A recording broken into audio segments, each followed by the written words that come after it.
So you have to measure the wrist circumference. It does not really get to the wrist because it has a curve at the wrist. Okay, you have to measure what you want there.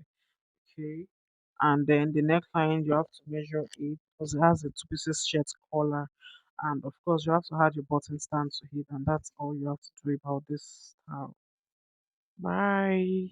Okay, so let's move on to this beautiful top. Someone requested for the illustration on it for that draping part. So I'll be illustrating it the best way I can because it is a draping, and draping also all depends on someone's creativity, inspiration, and let's say yes, it's inspiration. It is more like a dream.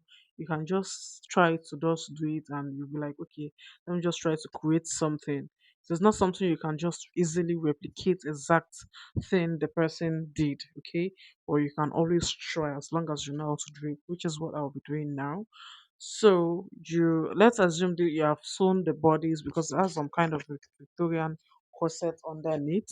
So let's assume you have sewn the bodies, and let's say you have drew the bodies is on top of this mannequin, okay, this dress form. Then you have to pin it to the center back, just like this. You have to pin the first part of it to the center back. Then make sure you had probably interfacing or anything that will give the fabric a little bit of structure, okay, so add it to it just so that it can have a little bit of structure right there, or rather just fold the fabric. I did not add any structure to this one for the sake of the illustration. I just fold the fabric as much as possible. Then you had the excess at the sleeve part, or rather hand part, so the hand part, so that there will be some kind of ease. So when you get to the middle, you have to start twisting it to one side of the breast, but of course you have to keep pinning it every step of the way. So I had to pin it down the middle first, then try to twist it like that. Okay, just try to twist it, making sure there is some kind of excess. Do not twist it like you are doing some kind of, I don't know what's out to, some kind of scarf. Do you understand?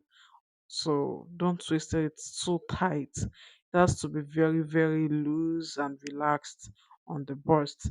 But just twist it beautifully because I this is the best way I can just do this for the sake of this illustration, okay? So I keep on twisting it. Just I twisting it is more like about two or three times. Then once you're done, just try to conceal it underneath the underneath like that. Okay, I cut it out. Okay, so once I cut it, I'll try to conceal it underneath. Sorry, it's not really sure. Okay, so I try to conceal it just like that. Do everything you can possibly do to make it neat. Okay, then I want to pin it down like right now.